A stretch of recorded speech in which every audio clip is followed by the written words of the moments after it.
So this video is about mail.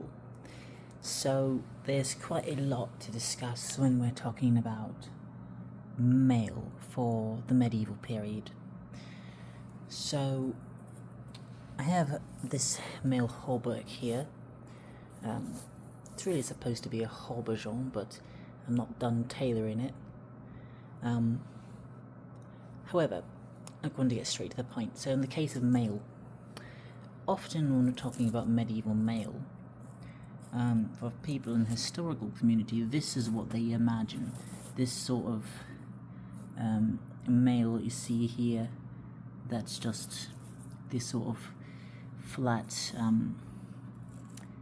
riveted mail, of course. This is a fully riveted hauberk, and of course it's this sort of nice flowing rings, and it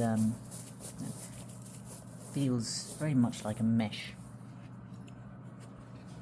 Now if we come to look here, these are, well, this is one of my mittens, a mail mitten that I've had for quite some time, many years, and you'll notice a bit of a difference, and that's of course the actual wire itself. These are flattened rings, whilst these are rounder rings. Now the point of bringing this up and mentioning it is quite often when they, at least for those within historical reenactment and such sphere, are thinking about mail, automatically one goes to this sort of highly flattened mail. However, we do see in the period sources other types of mail like this that are more round in diameter, and the wire itself is a bit rounder, and of course it looks more like this. Now the reason that's important is because much of the actual surviving mail, or some of it at least, is in this sort of shape, this sort of rounder shape of mail. And that's because a lot of modern mail, it's mass-produced or whatever, these are extremely flat. If you just look at this mail ring here, if I take this, my dagger, it's very, very thin. And of course, this will protect against slashes. I mean, regardless, this is still a mail hauberk. But of course, I would not trust this hauberk with my life if, say, I were getting stabbed by a spear. And I know that because I've stabbed this hauberk with certain weapons, and I've not been able to pierce through every time. There have been certain weapons that have been able to get through this hauberk. Namely, some swords. One of my 14th and 15th century swords could get through this, as well as a few other things that are able to, with some difficulty, get through. Now if we take a look at this sort of mail, I have a second mail hauberk, which I want to show now. Right here. This is supposed to be a 12th and 13th century sort of hauberk, possibly even early 14th century, as we sort of see some remnants of this being used, but primarily this is meant to be a 13th century hauberk. Now if we look at the rings themselves, again, in this case I chose these rounder rings, and it's all fully riveted. Every single ring is riveted in this hauberk, so it is properly made mail.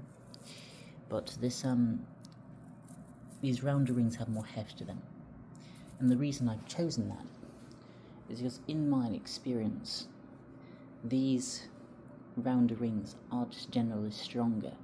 They're tougher, harder to pull apart, harder to pierce something through them. If I take out my rondel dagger, which of course is designed to go through mail, but less likely I find to be able to, if I was stabbing further, to sort of snap the rings. And that's basically how weapons pierce through mail. You go through the gaps between the mail, and then it sort of breaks the rivets of the rings and creates a hole. But I find in the case of this sort of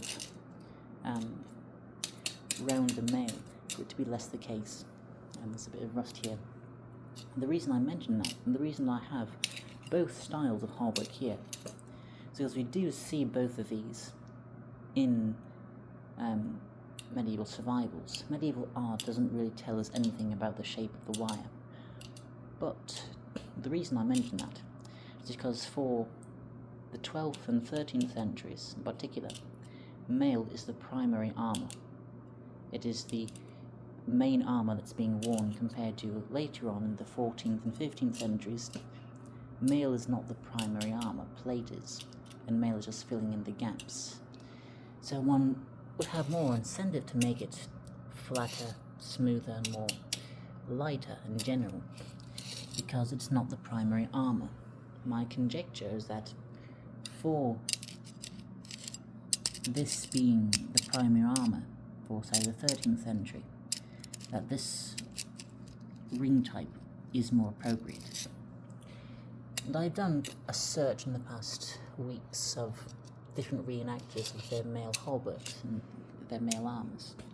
And of course, there are different